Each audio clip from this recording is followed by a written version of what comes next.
There are a lot of masculine Z fighters, but I think this one is probably the most underrated one in all of Dragon Ball Z.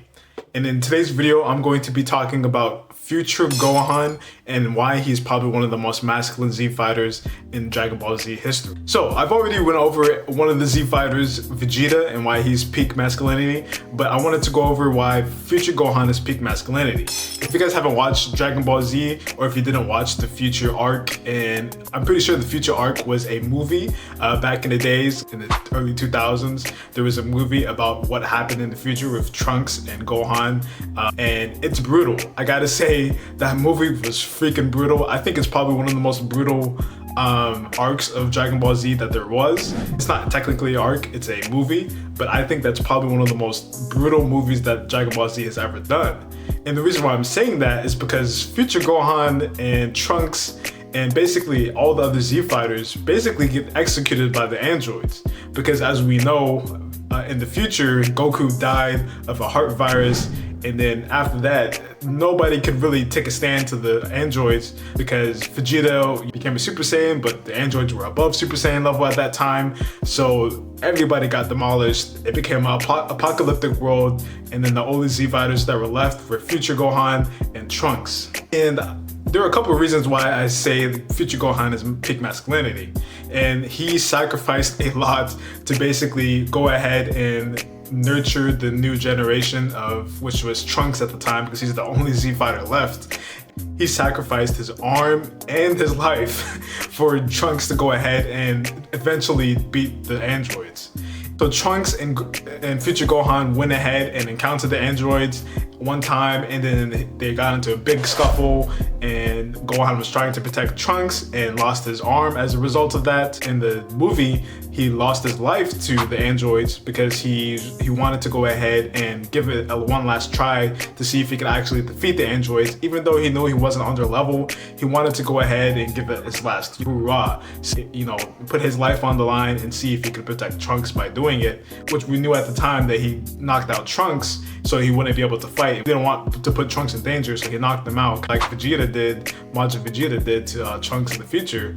But that's not what we're talking about today. We're talking about Future Gohan. But Future Gohan went ahead, knocked Trunks out, and then went to the androids. And he held his own for a long time, and then eventually he did lose, and then they basically executed him on the spot.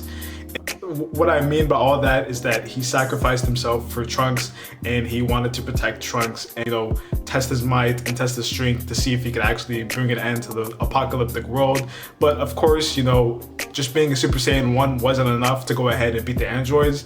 But, you know, that didn't matter to Future Gohan. He was such a G that he was like, I don't care, I might not be strong enough to beat these guys, but I'm going to find a way even if it kills me.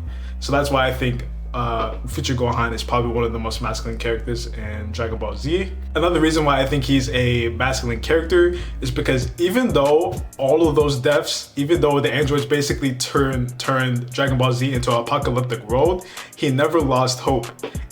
One of the best things that have ever happened in humanity.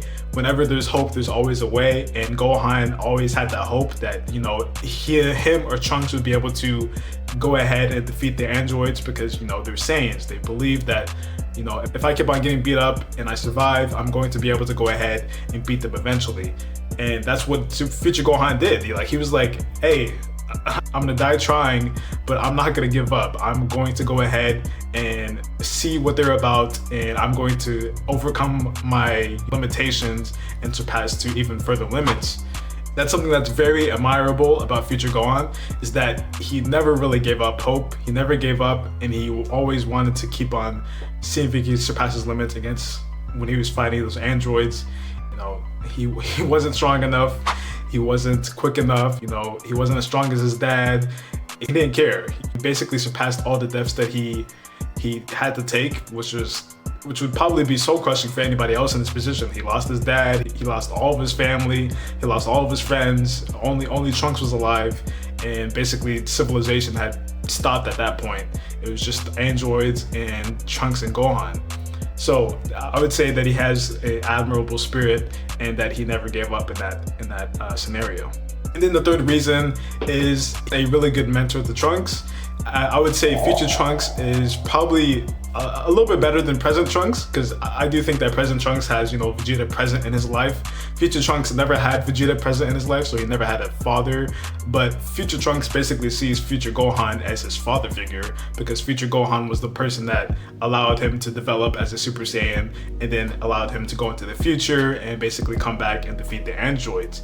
All of that never would have happened if Future Gohan, you know, just kicked the bucket, you know, at least try to stick it to the androids in his final death. Future Gohan was the reason that basically Trunks could achieve Super Saiyan. That's how Trunks achieved Super Saiyan, and that's how he could go up to Super Saiyan 2 when he went to the Cell arc in the future. So that's what or when he went to the past, sorry.